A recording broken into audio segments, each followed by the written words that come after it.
Hello everyone. Today we're going to see about risk management process. Risk management process, we have 5 steps.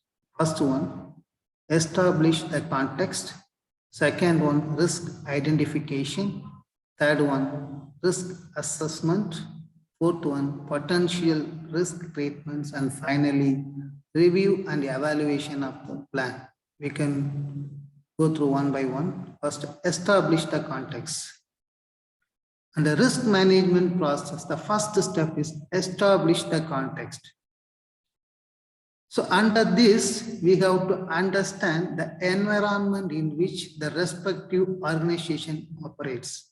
Because under which environment the particular company or business organization operates, based on that, it attracts many risks. There are a number of factors. Here we have to think about internal environment and culture of an organization and external environment. Internal environment, we have men, machines, policies, rules and regulations, and etc. It goes on. Under the external environment, we have customers, government, suppliers, even climate condition. There are many. So first we have to understand the environment in which the particular organization operates, both internal environment and external environment. So here then you have to think about the scope of risk and objective of organization. So based on this, we can proceed further. So these are the things we have to do under establishing the context. This is the base for risk management process. Then second one, after establishing the context, next we have to identify the risk. What are the possible risks may arise?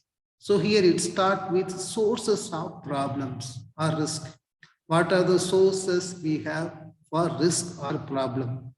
So risk identification is like a foundation, because once you identify the particular risk, based on that only we will proceed further. If you fail to identify a particular risk, then you can't manage the particular risk. So this is the base or foundation. Once you identify the risk, what are the possible risks you have, then based on that only you develop further for managing the particular risk. So risk identification, for that we need knowledge of about a particular organization, then the market in which the particular organization operating, legal system of the particular country or region, social aspect, economical factor, political factors, climate changes, and everything you should know. Then only you are able to identify the possible risks. Then third one, risk assessment. Once we identify the risk, next we have to assess potential severity of loss and the probability of the occurrence. These two things. So when the particular risk arises, how much impact it will create, the severity of loss. This one we have to assess. Then second, what are the probabilities of occurrence? Okay. So earthquake, for example, it is a risk. When it arises, how much impact it will create, how much loss it will create, that we have to arise, that we have to assess. Then second one, probability of occurrence, the chance of earthquake in the particular region, that also we have to assess. So these two things, severity of loss, probability of occurrence. But when we assess this one, in certain cases it's very easy, in certain cases it's very difficult. Assess the loss arise due to the building damage, we can easily make, but sometimes it is impossible to measure the risk assessment for the future event. Okay, so regarding risk assessment process, a particular person who handle that, they need enough knowledge in the particular aspects, then they have to adopt risk management plan properly to assess the risk. Next, to fourth one, once we assess the risk, then potential risk treatment. What are the risk treatments we're going to utilize. There are a number of techniques we have. These are the four major potential risk treatments we can adopt. Risk transfer. So here we transfer whole or part of risk to the insurance company. It's the first method. We can treat the risk. Second one, risk avoid. Simply avoid. We know if we involve in the particular business, it may cause further loss. Simply avoid the particular business. Then third one, risk retention.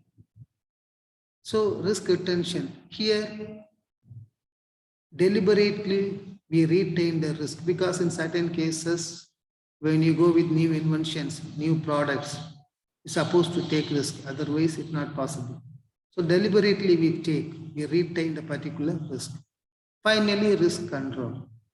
We take the risk and we decide to control the impact. So these are the possible risk treatments we have under risk management process. Finally, review and evaluation of plan. Yes, once you implement risk management plan, once even it gets success, we should review and evaluate in a while. So updated and evaluated risk management plan is needed because depending upon situations, depending upon the environment, you need to update and evaluate risk management plan. Because of two reasons, you need to review and evaluate the risk management plan in a concern. First one, to evaluate whether previously selected security controls are still applicable and effective.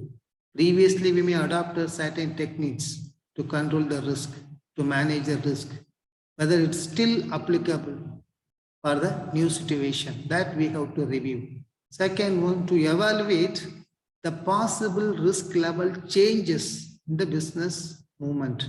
So what are the changes happening in the due course of time?